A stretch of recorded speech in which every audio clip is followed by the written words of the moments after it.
ifkaba ku hantay midaan xiskayga intaa ku hayay yatiin noloshaba ifkaba ku hantay midaan xiskayga intaa ku hayay dadkaan raadiyo Subscribe now and press the bell icon. Never miss an update. هلا Somali TV subscribe please. Assalaamu calaykum magacaygu waa Cali waxaan ku noolahay Suudaan sidoo kale sheekadan muddo dheer ay ugu qaadatay inta ka sheekeynayay waxay la dhashay laba gabdho mid weyn iyo mid yar run ahaantii qisadan waxay ugu dhacday anigoo 11 sano jiro sidoo kale family iska dhaqana ahayn hooyaday markaas umulay ahayd waxay foolanaysay walaashay iga yar 9 bilood ahayd walaashay markay dhalatay aad ugu farxay inkastoo aabay meesha ka maqnaa laakiin aabay waxaan ka wacay video call wadan kale oo ka shaqeynayay sidoo kale uu ku farxay gabar yar ay dhalatay maandho cad hooyaday markay cusbitaal ka soo baxdana familkii waqti la qaadanaysay sidoo kale waa iska baashaalenay meesha xafladda lagu qabanayay abaar kadib hooyaday islaan waayeel oo timo dambas la soo hor istaagtay maandho cad inaad roog salaam waa ka qaaday dumash maxaa haysaa ay fiican sama adii xafladda markii dhamaatay afwan meeshii waa lagu wada cashay waa la wada seex ana abaar kadib waa soo booday musqusha rabay inaad galo waxa arkay ma rumaysan kartid wallahi aniga run ahaantii aad baan u naxay sababtoo ah waxaaba arkaba qolka hooyaday oo nin ag taagan markaas shakiya qaaday kadib qolka markaas ka soo baxay adeerkay waxa arkay nin dila war soo maan dhaciyo timaha dhuxushalay yaana ku dilina wab feer war soo waryaa qolka gal cabar kadib booliis ay imaaday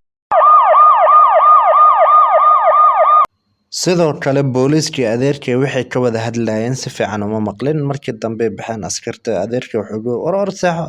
subax dambe waa weydii adeer xalay maxaa dhacay markaas uu igu yiri adeer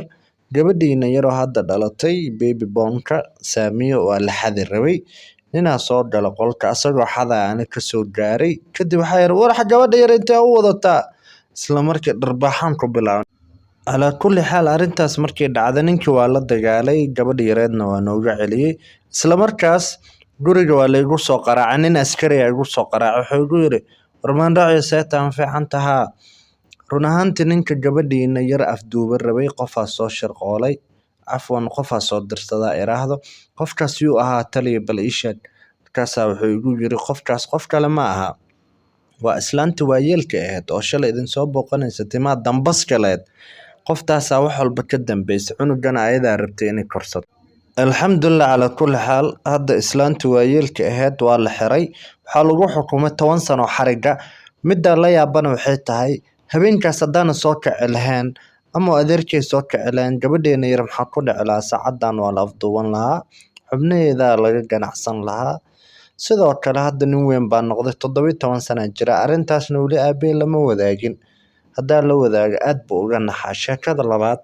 asxaabta dhamaan holac Somali TV waa idin salaamay fadlan muuqaalka like far badan noo saara subscribe noo saara content kuna gaarsiiya sheekadan waxay ugu dhacday hal habeen anigoo bas saaran sidoo kale qofkaasna qof kale ma ahayn hooyaday bay ahayd hooyaday 9 bilood oo uuray ahayd way dhali rabtay naagto waa oo doqona oo timeeda nooc kale yihiin oo maandhacada hooyaday si xun bay u fiirinaysay kadib waxay rabtay uurka hooyaday la yaabaneed xilad waa ku cunaya maandhacadii gabadha ag fadhido la yiraahdo leeylo waxay tiri kursiga ma ku bedela si u fiirinayso uurka hooyadeena u yaabaneed xaaladda xumaatay sidoo kale dadkii waagi hore waxay dhigi jireen dad nooc kala jiro macnaha bini'aadan u wajihin habeenkina xawayaan noqdaan macnaha way isbedelaan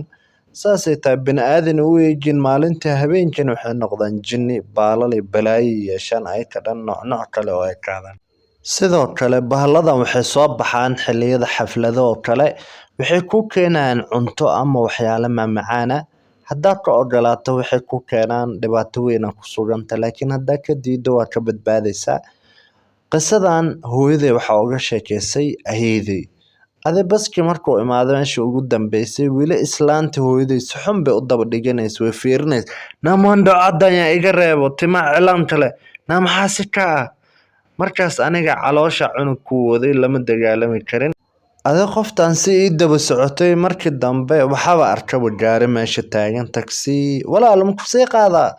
haa walaal kaale i qaad anigoo dhididka iga da-ay ayaabays xaafadda markaa imaaday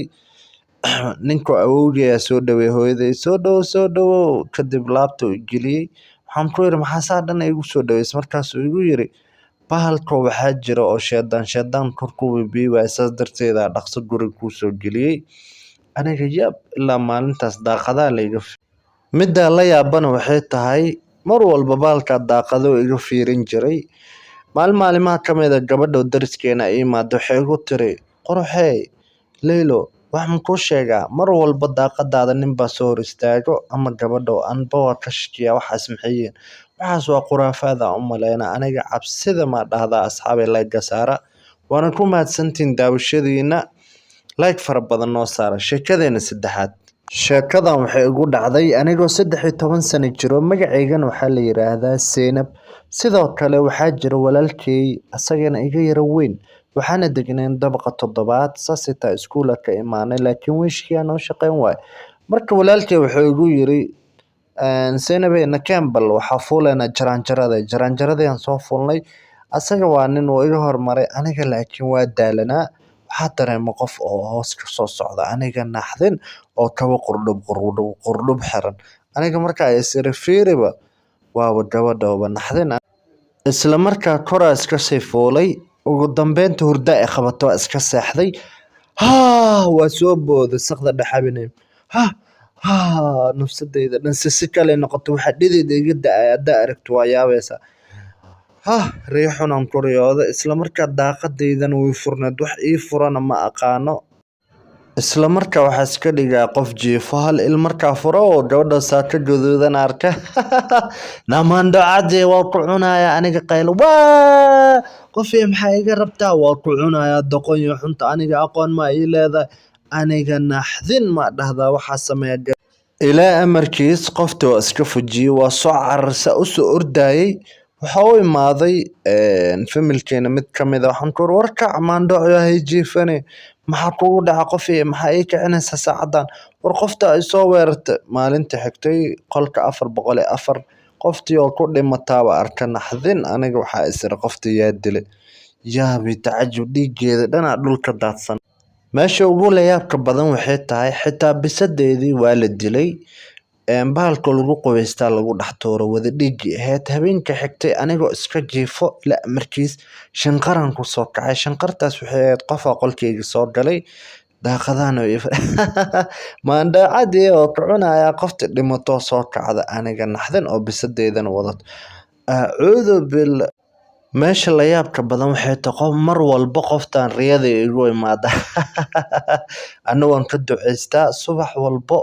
waxaan ku sii ordaa qolka kale walaalkay saasay taa arintan weli qofna lama wadaagin waana qiso xanuun badan oo igu dhacda asxaabay like saar qoftaan mar walbo jaranjarada hoosteedii taagan tahay like fara badan saar love you